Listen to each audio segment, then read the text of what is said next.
Yang pertama, saya punya bukti otentik kapram. Apa itu? Hampir di semua rumah orang Kristen dan gereja Tuhan, dokumentasi foto ini dipasang, dikasih figura di mana-mana kayak gitu. Perjamuan malam Yesus foto kan dengan murid-muridnya itu dipasang di rumah orang Kristen dan kebanyakan gereja yang ada. Lalu bukti Alkitabiahnya diselesai di waktu itulah Yohanes menaruh kepalanya di dada Yesus. Dia tahu pose mau difoto katanya gitu. Kita aja kalau mau difoto ya tuh Victoria lah apalah juta orang lah gitu ya. Macam-macam kalau mau difoto posenya aneh-aneh saudara. Ini Yohanes mau difoto dia taruh kepalanya di dada Yesus. Wah gaya loh gitu. Yesus dan murid-muridnya setelah perjamuan malam foto bersama. Wah itu pengajaran sesat itu saudara ya. Ngawur itu. Ini orang begitu dekat dengan Yesus. Sampai murid-murid yang lain untuk bicara sesuatu yang penting gak berani ngomong langsung. Lu dong yang tanya, lu kan dekat dengan dia. Lu dong yang tanya siapa yang khianati? Siapa? Yohanes yang disuruh ngomong. Dia mencetak orang-orang yang bukan sekedar murid yang rata-rata. Dia mencetak murid yang sangat dahsyat. Amin. Ini saudara kerjakan dan kita semua kerjakan dalam perintisan komunitas yang Tuhan berikan dalam hidup kita. Bukan sekedar mengumpulkan orang, mengumpulkan harus, tapi arahnya bukan mengumpulkan murid. Itu tadi yang saya panjang lebar sampaikan di awal, murid yang dikumpulkan. Lalu kalau saya ketemu murid, didik mereka impakasi bisa-bisa supaya bukan sekedar murid Kristus yang muncul, murid yang spesial, umat yang radikal buat Kristusnya, umat yang dahsyat hatinya buat Allah. Umat yang luar biasa sampai akhirnya makin spesial. Pewahyuannya Allah makin dahsyat, makin spesial. Pewahyuannya Allah makin luar biasa. Itu selalu top banget. Sampai di sini ada pertanyaan? Ayo dong, tanya dong. Bukan karena bahannya mau habis, bukan saudara ya. Tanya dong, masih banyak bahannya. Saya berhentikan jam 6 kurang seperempat ya, 5:45. Ya.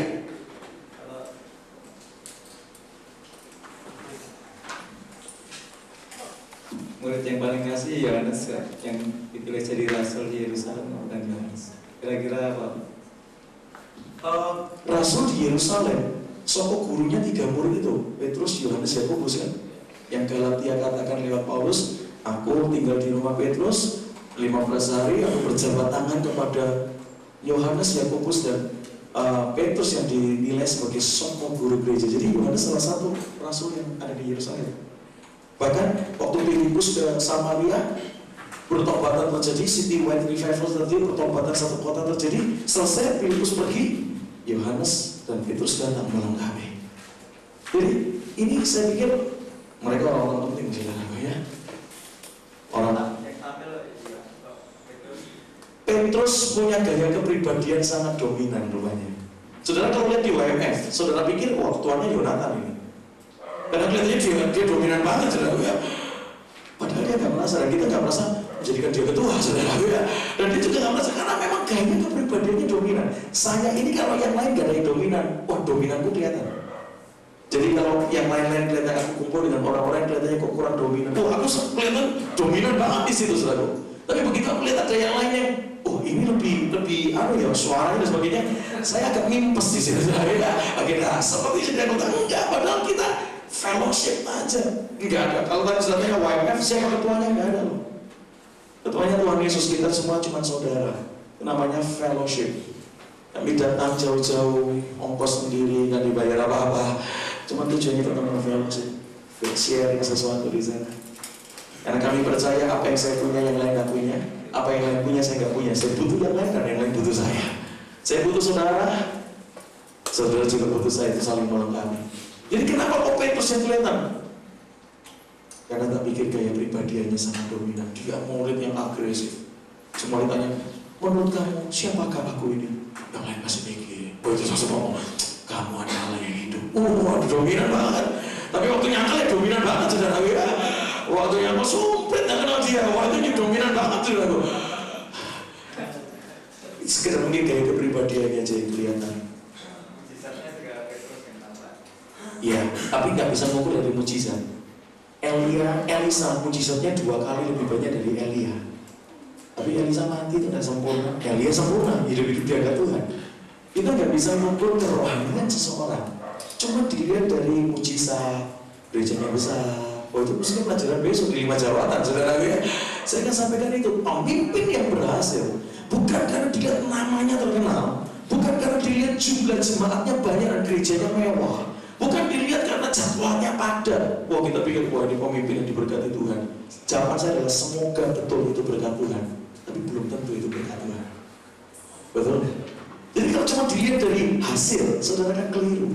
Saudara bisa keliru, ya. Kita bisa salah nilai orang kalau cuma dilihat dari luar.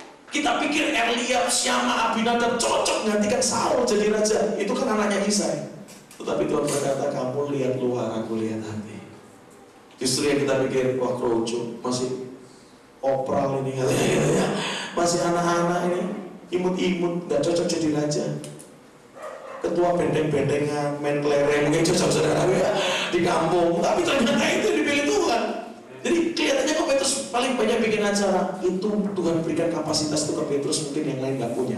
Tapi bukan berarti Petrus lebih dari yang lain. Saya pikir gak juga. Malah kalau saudara lihat tulisannya Petrus, 1 Petrus, 2 Petrus, itu tulisan tanda kelihatan dia gak terpelajar banget. Tulisannya itu bahasa aslinya saudara lihat. Orang-orang bilang tulisan seperti ya ala kadarnya, seperti orang gak pernah sekolah terus nulis buku. Aneh ceritanya saudara ya. Ya rada-rada ya, lihat orang-orang yang polos, yang sederhana saksi, kesaksiannya lugu banget, polos banget. Tapi orang-orang yang pintar itu bisa diatur setiap kata kalimat sehingga orang dengar itu senang saudara. Tapi bukan berarti yang singkat-singkat itu berarti lebih jelek dari yang hebat-hebat. Yang gak terpelajar, seringkali dipilih Allah untuk memalukan yang pandai, kan gitu. Jadi kita gak bisa lihat cuma dari luar. Itu bisa jadi Tuhan yang jadi ini, kenali pohon dari buahnya. Jadi bisa jadi satu wacana. Tapi awas keliru, minta hikmat Tuhan. Nanti kita salah, kita pikir apa yang kita kagumi itu betul-betul dikagumi Tuhan. Kadang-kadang enggak, yang dikagumi manusia justru dibenci Tuhan. Yang menurut kita gak sadar, kita merasa gak terlalu penting, malah Tuhan bilang, oh ini orang kunci, Tuhan bilang begitu. Jemaat Smyrna kalau nggak salah itu di depan manusia jemaat besar, jemaat yang gede, gerejanya gede, mewah, dia bilang kaya. Tapi Tuhan berkata, kamu perlu beli minyak yang aku punya. Oles matamu tuh lihat, kamu telanjang, kamu miskin, kamu perlu dibina. Loh itu yang terjadi kan? Hati-hati cuma lihat dari luar. Buah bisa dipakai untuk menilai, tapi jangan cuma lihat dari buahnya toh. Apalagi dalam waktu yang singkat nilai Yesus cuma 11 kasus, 120 mungkin bantu, gak bertumbuh. Itu kan penilaiannya. Kita 2 tahun 2.000 gitu ya. Tapi lihat hasil setelah itu. Berilah waktu untuk melihat lebih dahsyat. Itu akan melihat satu hasil yang lebih akurat, satu penilaian yang lebih akurat. Paham ya? Kalau lihat secara sepintas memang kelihatannya Petrus yang ngambil keputusan dan sebagainya. Tapi itu diwarnai karena gaya kepribadiannya. Yang lain gaya kepribadiannya lebih stabil, yang lain lebih intim, yang lain lebih cermat mikir dulu. Wah itu cermatnya kurang ngomong dulu saudara ya. Keliru sudah dibetulkan, pikirnya dia begitu. Buktinya sempat keliru toh. Pernah benar engkau lah anak Allah yang Maha Kudus. Oh, disutanya menurut kamu siapakah aku ini? Tapi dia pernah keliru. Satu kali Yesus berkata, kita akan ke Yerusalem. Aku akan ditangkap, dibunuh, dan setelah aku bangkit. Kata Petrus yang sama yang pernah benar. Kiranya hal itu dijauhkan dari Allah. Oh, Tata Yesus berkata, hai iblis, pergi ke belakangku. Kaget loh Petrus saudara ya. Lihat darah aku Petrus bukan lihat setan ya gitu ya. Saudara lihat. Jadi ini sifatnya dia agresif, dominan, kelihatan muncul. Karena di antara kita ada beberapa yang gayanya begitu, kita pada maklum diri sambil ngomong pelan-pelan supaya jangan sampai jadi batu songkoan. Tapi it's okay. Karena di satu tempat Frankie Hopping sangat dinanti-nantikan. Begitu kata muncul di situ, kita lihat spiritnya itu sepakat. Duduk aja ya, biar yang lain yang muncul. Tambah benar nggak gue katanya gitu saudara. Tambah kebetulan ya kan begitu saudara ya. Silakan sebab selama ini dia yang biasa kita jual saudara ya. Di konser kan dijual tiketnya. Tapi satu kali kita melihat spirit yang gak enak. Wah kelihatannya ini orang pada mendewakan dia. Oke kamu ada di sini duduk saja. Yang lain yang muncul. Selain untuk Frankie ngelatih dia rendah hati dan sebagainya, kita juga ngajar jemaat bukan siapapun Tuhan bisa pakai siapapun. Mungkin yang saudara nggak kenal, Satu kali saya yang muncul, karena di kota itu mungkin aku nggak dikenal. Beberapa pun kecewa, sopo tuh ini? Duitnya kok, wah makan banyak ini katanya. Gak ada WMF yang makan sedikit, makan banyak saudaraku. Kita transportasi free, tidur sembarangan, makan 25 juta saudaraku ya. Gawat saudaraku makannya saudaraku ya. Aduh, mungkin orang nggak kenal siapa ini. Mungkin Jonathan Matiasina sangat didewa-dewakan di satu tempat barangkali. Tapi satu kali kita mungkin sebagai kacau. Kelihatannya kan jangan muncul dulu deh. Oh kita udah ngerti. Oke. Silakan yang lain muncul. Siapa Pak Omni yang muncul? Omni nggak ngerti. Tapi bisa diberkati buat sekitarnya. Kami ingin ngaji ya. Tuhan bisa pakai siapapun. Oh iya dong saudaraku. Kita lagi ngajar ke generasi ini seperti itu. Karena di satu tempat mungkin aku yang merajai di situ. Wow, orang kenal saya luar biasa di situ. Bila perlu saya muncul dan saya diem aja. Tuhan bisa pakai yang lain. Siapa itu Bang? Udahlah kamu pasti diberkati. Semua dipakai diberkati Tuhan. Itu asik banget, gak ada satupun yang jadi superstar kan? Gak ada satupun yang jadi superstar. Begitu orang-orang menyuperstarkan satu yang lain, bila perlu semua jadi superstar, ya kita cuma diam fellowship aja. Ya Tuhan yang jadi superstar dan seluruh jemaat mengagungkan Dia. Kami belajar itu. Itu cuma sekedar gaya kepribadian yang kelihatan. Tapi sebenarnya lihat ini spesial yang saya lihat luar biasa. Luar biasa hubungannya sampai dekat sampai waktu Maria mau lihat Yesus mati di kayu salib. Yesus sempat ngomong, Yohanes, terima dia jadi ibumu ya, ibu itu anakmu. Yohanes nangkep, Tuhan, gurunya minta ibunya dipelihara, tetap dijamin kehidupannya oleh Yohanes. Sejak hari itu, Maria tinggal di rumah Yohanes. Ini spesial banget. Spesial ini bukan berarti menghilangkan yang lain. Saya cuma melihat kita impartasi habis-habisan. Bukan sekedar murid biasa yang kita hasilkan, murid yang terbaik untuk kemuliaan Tuhan. Kalau satu sekolah menghasilkan murid dengan danam yang paling tinggi se-Indonesia, bukan cuma murid itu yang senang, gurunya ikut bangga, wali kelasnya ikut menari, wah aku yang bina. Kepala sekolah yang gak pernah ngajar murid itu senang, aku yang mimpin dia sekolah di sini. Jujur itu jadi seperti itu, saudara ya. Nggak ikut ranking, nggak ikut lomba fisika dan menang. Yang menang muridnya mungkin kalau gurunya sendiri yang ikut belum tentu menang, saudara. Jujur kan belum tentu menang kan, kalau gurunya sendiri yang ikut belum tentu. Tapi begitu lihat muridnya berhasil, dia senang. Bukan berarti dia dan sebagainya. Tapi inilah satu murid yang spesial, bukan sekedar rata-rata yang dihasilkan, lebih dari rata-rata. Untuk itu perlu implantasi hidup. Gimana caranya kita menghasilkan murid yang begini? Jelas ya Pak, jawaban saya ya Pak. Itu saya pikir gaya kepribadian aja yang beda, yang kelihatan. Yohanes lebih pendiam. Kalau nggak disuruh ngomong, nggak ngomong itu. Kalau nggak dipegang, nggak gigit, saudara ya. Sampai ngomong bertanya dong sampai begitu. Rupanya ini orang tipe pendiam, intim dia, intim ramai. Ini orang ceramah, saudara. Aku cuma ngamati, belajar. Lihat itu sampai Wahyu di Pulau Patmos diberikan ke dia. Jadi ngamati, belajar, gitu saudara. Ya, yang Petrus ceplos, saudara. Kelihatannya lebih ramai. Ya, seperti itu. Oke. Kalau ada pertanyaan yang lain? Oke. Oh, iya. Kalau kita lihat dari spesial itu kan bisa melibatkan pilih kasih, terutama untuk murid yang lain mungkin mereka akan merasa bahwa ada perbedaan gitu, atau memang kalau dilihat stop dulu, bukan pilih kasih karena ini dihasilkan penuh Roh Kudus loh, penuh Roh Kudus loh. Yang ini kan belum mana? Ya, kayak dari 12 murid itu. Maksud saya bukan menghasilkan pilih kasih, tapi gini. Yesus melihat ada orang-orang tertentu yang bisa dihasilkan lebih sehingga dia impartasi. Dia nggak kebetulan naik gunung cuma 3 yang diajak, bangkitkan anak Yairus cuma 3 yang diajak, waktu berdoa di Taman Getsemani lebih dalam cuma 3 yang diajak. Bukan untuk membuat yang 9 itu pilih kasih. Kalau yang 9 merasa pilih kasih, wah dia kehilangan anugerah Allah yang selanjutnya. Tapi gini, dia melihat ini orang kelihatannya bisa dipersiapkan lebih lanjut. Saya pribadi dalam perintisan saya, dari 35 orang yang Tuhan mulai kirim 16 bulan ini ke tempat saya, 14 keluarga. Jujur saya memulihkan 4 orang yang betul-betul saya berkata, ini orang yang kita bina bisa-bisa.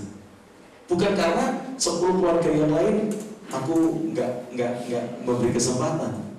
Tidak. Saya membina 4 orang ini, saya melihat begini. Suami istri, dua-dua cinta Tuhan, pertobatannya oke. Yang ini, wah ini cuma istrinya aja, suaminya belum. Kalau dia disiapkan pelayanan, benturan banyak dengan suami. Wah itu saya mesti nyiapin dulu soal keluarga. Kalau yang ini levelnya, suami istri udah oke, aku mau siapin dulu. Bukan karena aku pilih kasih dengan yang ini. Maksud saya. Ya, maksudnya gimana cara kita menjelaskan kalau sampai sikap kita itu kelihatan dengan yang lain gitu loh, kan saya punya beberapa anak, tapi seperti yang orang bilang ada yang memang difokuskan gitu ya. Nah, kadang-kadang ada kesan yang mereka tidak bicara, tapi dari sikap mereka tuh merasa bahwa ya memang 3 orang inilah, atau mungkin 2 orang ini yang lain. Pandai-pandailah kita mengatur komunikasi kita dengan mereka, supaya mungkin juga jemaat saya yang lagi saya muridkan, yang lain juga merasa Abraham kalau lebih dekat dengan ini ya, dengan aku kok kurang. Saya pun mulai ngomong dengan mereka, jadi saya kunjungi juga ke rumahnya. Tapi intensitas kunjungan saya ke 4 orang ini lebih sering lewat SMS, kontak, ketemu di jam makan dan sebagainya waktu mereka kerja. Itu mereka nggak tahu. Ya, saya melakukan itu mereka nggak tahu. Tapi memang mereka lihat. Kelihatannya 4 orang ini sering diajak pelayanan ke sini.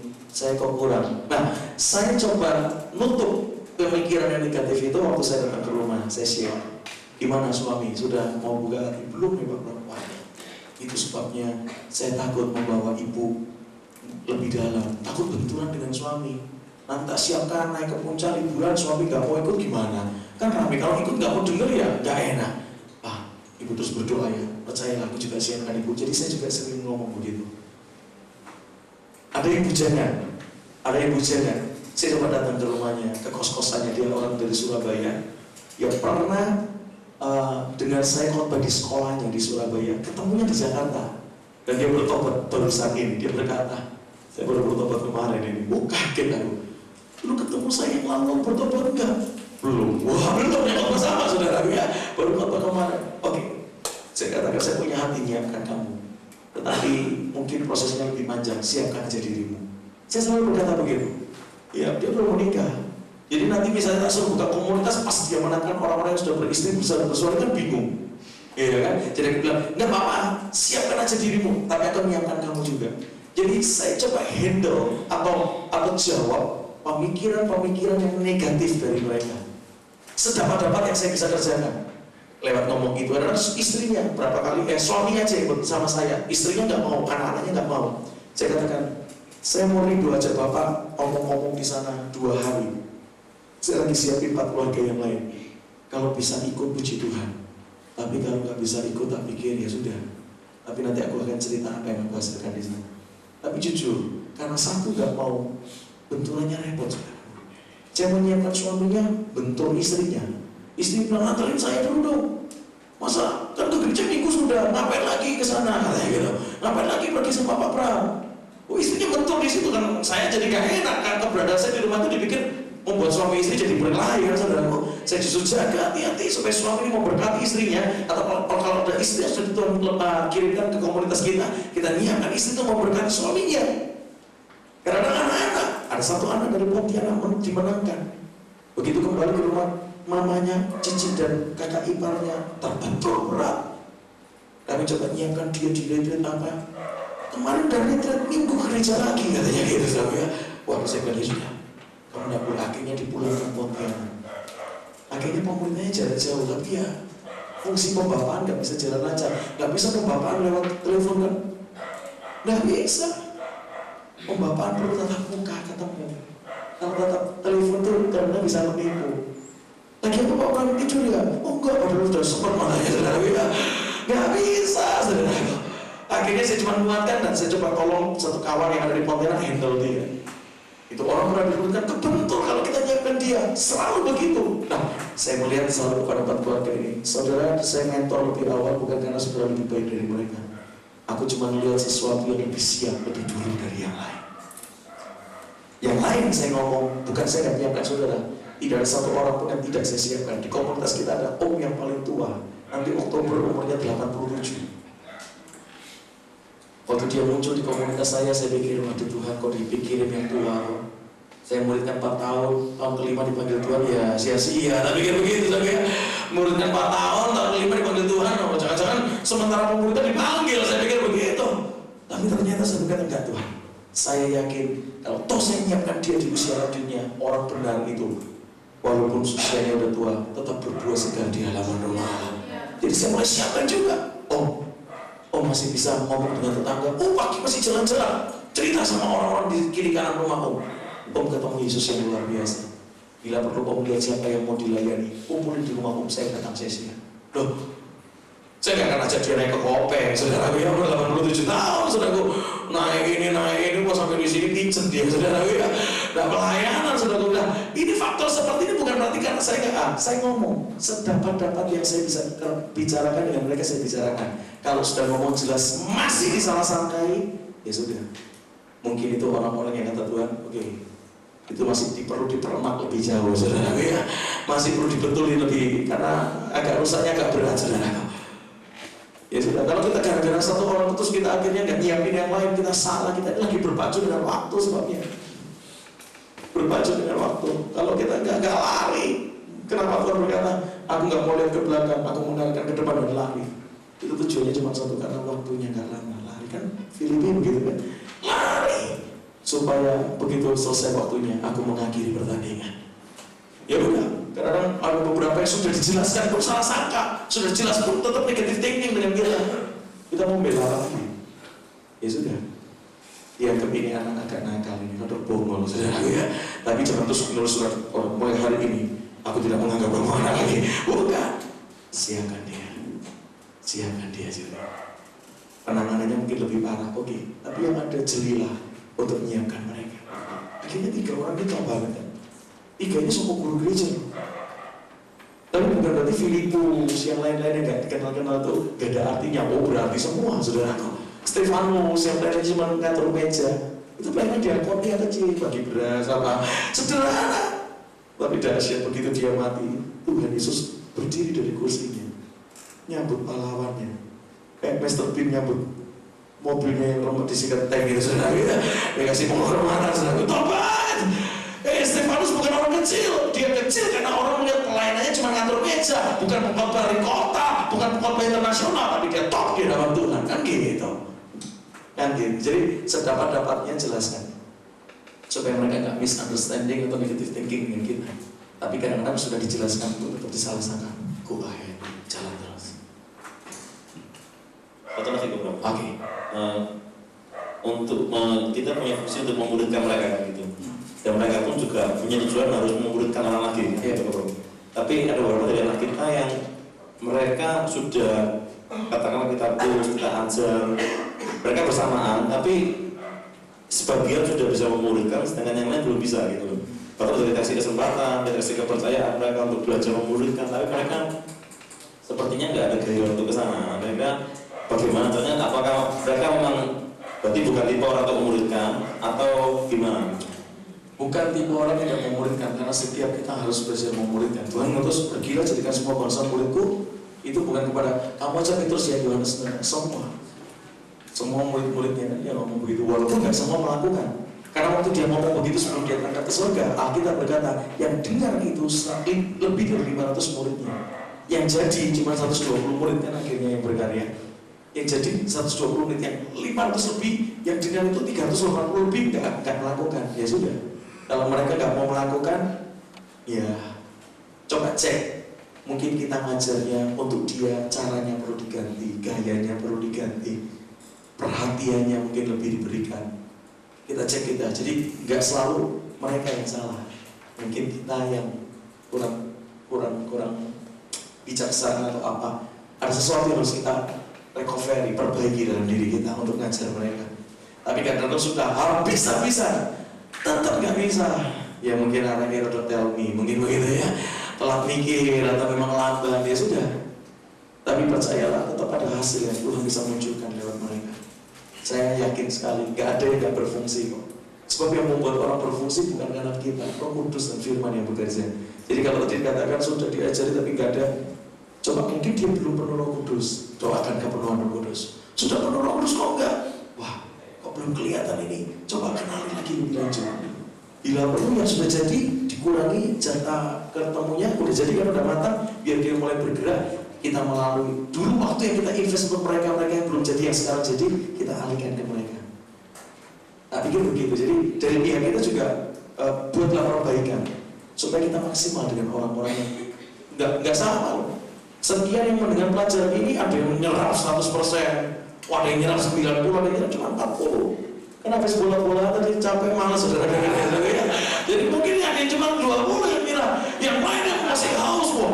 Saya nyampe 100%, dia nyerah 150 karena sambil dengar dia dapat sesuatu yang baru dari Tuhan. Dia tulis dapat lebih banyak, mungkin juga. Lo jujur aja, gitu kan? Karena capek nih, sudah selesai tanya nggak selesai kata gitu. Dimarah lo kamu dengan yang lain saudara ya? Mungkin yang lain udah lapar gitu ya. Tapi saya ingin jujur aja pada saudara.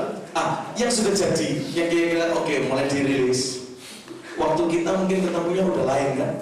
Nggak continue lagi, cuma mungkin kan kita nggak kendali, cuma tanya. Jadi nggak kontrol, tapi monitor aja, tapi nggak kontrol, nggak kendali apa-apa. Nah, waktu yang kita coba berikan ke dia, mungkin dialihkan ke yang lain. Jadi ajar dia. Saya pikir selalu begitu kok. Dari 9 murid pada awalnya mungkin merasa ini, wah ini jangan-jangan MOV-nya lebih banyak kayak Yesus kayak gitu mungkin ya. Mereka mikirnya negatif dulu, tapi ternyata enggak. Tapi ternyata mereka tahu dan mereka pun disiapkan Yesus. Enggak ada yang enggak disiapkan. Semua disiapkan. Gitu. Semua disiapkan. Saya pikir kita juga mesti berubah cek kita. Tapi karena kita udah maksimal, orang yang tetap gak jadi ya sudah. Mungkin itu Yudas Iskariot itu. Tapi semoga jangan sampai muncul. Ya. Jangan sampai muncul. Jadi saya pikir itu jawaban saya. Maksimalkan dikit aja. Ya, kalau kita meminta orang lain yang maksimal, mungkin mereka juga berkata, aku udah maksimal ya. Ya, sedikit aja yang lebih baik yang memaksimal sambil aja dia bahwa bukan kita nggak memberi kesempatan, kita bimbing dia. Satu orang dari 4 keluarga itu yang saya pikir kalau menyampaikan firman nggak akan bisa. Karena kalau menyampaikan sesuatu yang di sini dengan di sini lain Tuhannya. Jadi, aku tadi tidak ngomong gitu mestinya loh. Kamu ngomong tak rekam kok. Lu maksud saya gini loh. Maksudnya gitu berarti yang di sini dengan di sini nggak sama, saudara ya. Jadi ada orang-orang tertentu begitu ngadepin audiens cuma 10-15 orang udah bingung. Apa yang dipikirkan jadi bingung, saudara. Satu kali tak suruh sharing. Dia berkata, Pak Ram jangan suruh saya sharing, nanti saya keliru lagi, nggak apa-apa belajar. Persiapannya dia 4 jam. Begitu mau ke depan 10 menit habis bahannya dia, saudara ya. Saya kira sampai di sini saya bisa cepet teman, persiapannya berapa lama? 4 jam Pak. Lihat keluarnya cuma 10 menit, saudara ya. Tapi saya kata ini oke, nggak apa-apa.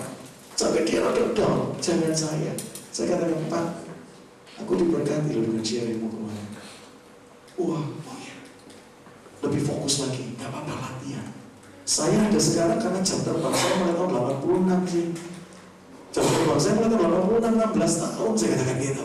Bapak baru 2 bulan sudah kayak begitu, jangan-jangan 16 tahun lagi lebih dari saya katakan begitu. Oh semangat ya saudara ya. Saya baca begitu mulai semangat. Wah tadi pagi dia ngantar saya ke airport, saya omong lagi, belajar terus, buka Concordat, belajar terus, minta keluar Roh Kudus. Tuhan kasih akan Bapak sesuatu yang berarti. Pak terima kasih Pak. Tapi mereka memberi julukan saya BRKT, Bapak Rohani kita top, katanya gitu ya. Aku sampai bingung. Ini BRKT saya, oh betul BRKT, Bapak Rohani kita top, katanya gitu. Karena saya ingin semua jadi. Wah, ada yang sudah 2 tahun lebih gak pernah ke gereja. Mulai saya layani balik. Lalu saya lihat salah satu dari 4 keluarga itu. Saya mulai berkali, tak suruh share. Share yang pertama kurang mengenal, tak suruh share lagi. Yang pertama kan jelek, kenapa disuruh lagi? Saya pikir, kalau kamu terus belajar dan gantung sama Tuhan, hasilnya lain bagus. Wah, yang kedua lebih baik, saudara. Tidak mungkin 10 kali lagi. Udah pindah gereja-gereja Jakarta, kamu saya pikir begitu, saudara. Saya kasih dia spirit untuk belajar dan mencoba. Satu lagi yang tadi saya ngomong, tadi pagi saya ngomong. Saya bilang begini, Pak, kemarin waktu nyiapin yang akhirnya khotbah cuma 10 menit, doanya berapa lama? Saya doa 1 jam lebih, Pak. Saya baca Alkitab sampai 2 jam. Saya bongkar Concordat sampai sekian. Kok bisa 10 menit habis ya? Gak apa-apa. Nanti kalau sudah ahli, jangan sampai lupa berdoanya kayak sekarang waktu belajar. Jangan nanti kalau sudah ahli, sudah pintar, kok gak usah berdoa. Itu titik kejatuhan, titik kemunduran. Ini yang sekarang jadi patokan.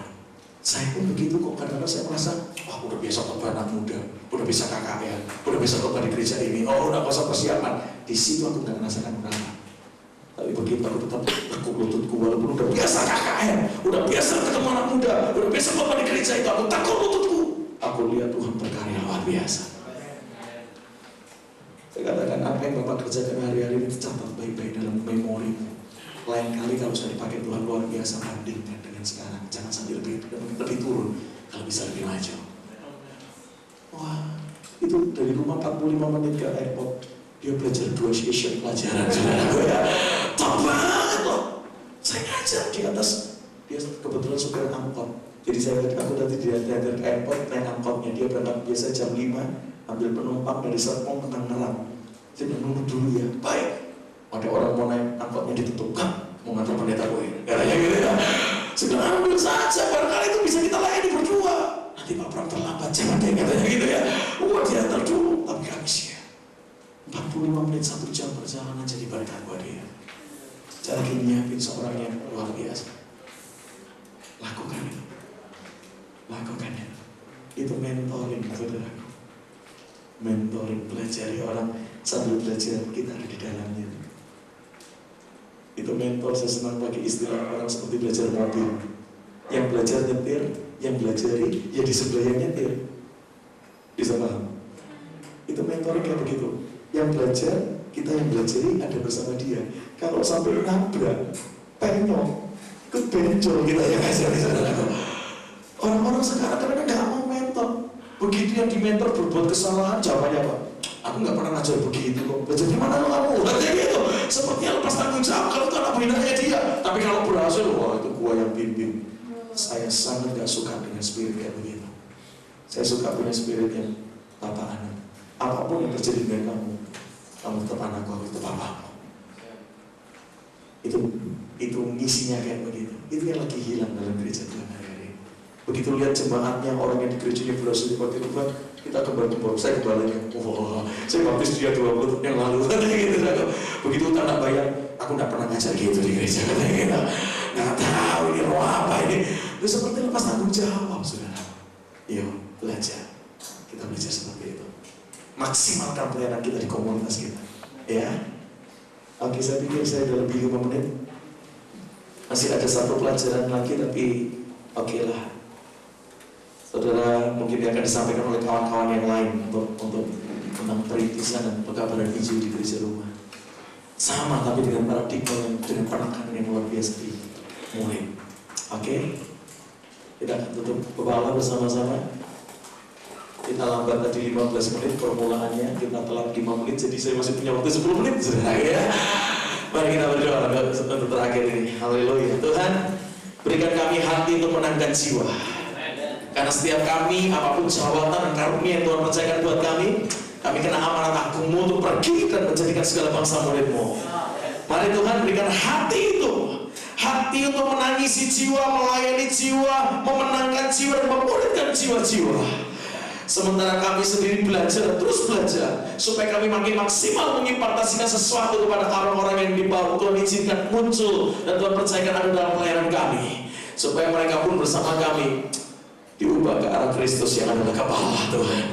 Oh Tuhan, terima kasih Bapa, terima kasih buat kami punya penilaian yang akurat dari Tuhan, bukan sekedar karena kami bisa mengumpulkan 2000 orang dan kami merasa berhasil, tapi supaya kami bisa menilai, kami bisa menghasilkan pahlawan-pahlawan yang dahsyat yang lain, bahkan kalau bisa yang lebih dari kami ya Tuhan, untuk menunaikan tugas pelayanan dan rencana Allah di muka bumi ini. Terima kasih untuk malam ini.